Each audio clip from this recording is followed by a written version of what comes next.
Hey guys, Allie here with a little homeschool update. The last 2 weeks we have been studying astronomy and science, obviously just an introduction because she's only in the 5th grade and, not physics class or anything like that.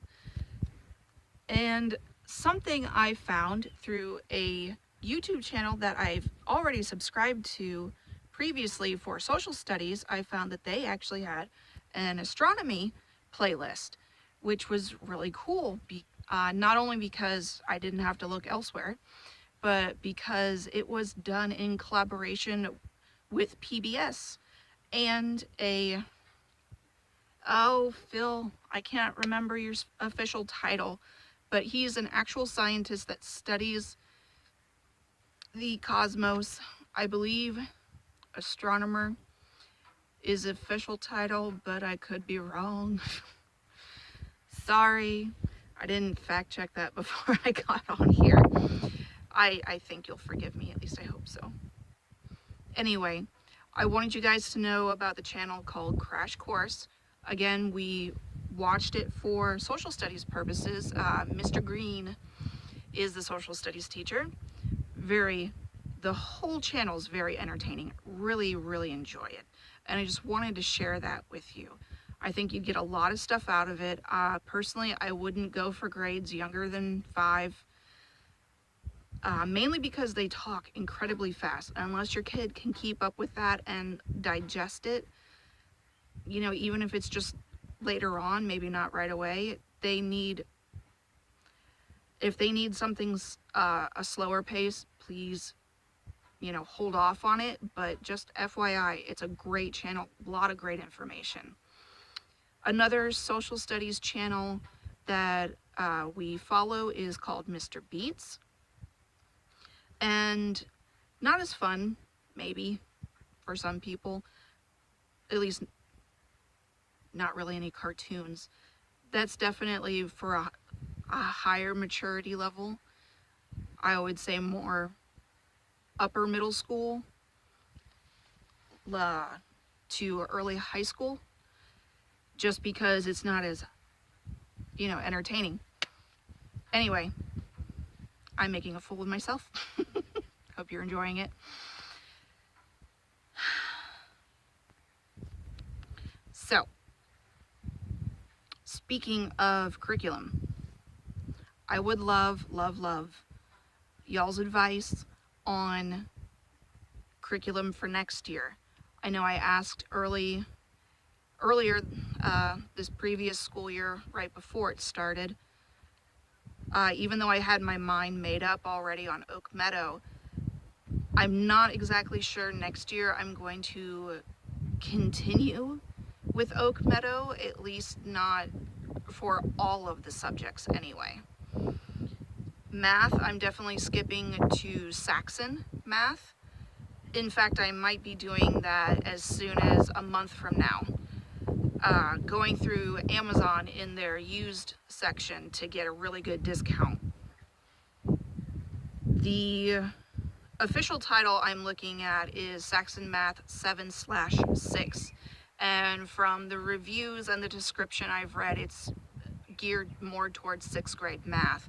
And yeah, I know she's in 5th grade, but the public school she's been going to down here, before this year, they're about a grade ahead in their math teachings for the entire county. The entire county is the school district down here.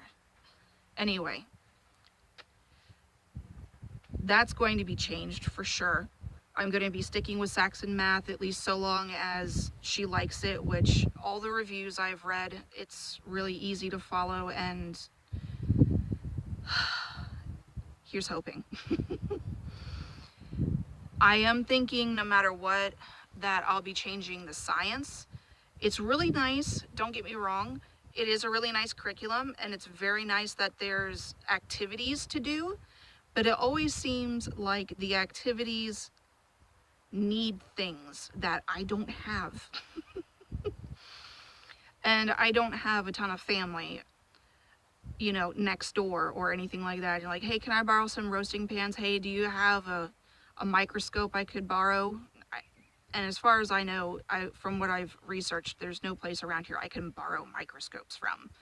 And from what I found on Amazon, at least when I needed it, was only for basic microscopes, and by basic I mean like a 5-year-old could use it, to high school level. I needed something in between, and nothing I could find was under $150, and I just don't have that kind of money to be spending on equipment, especially since we were in the middle of a move and trying to get all kinds of little bits that pop up that you don't expect.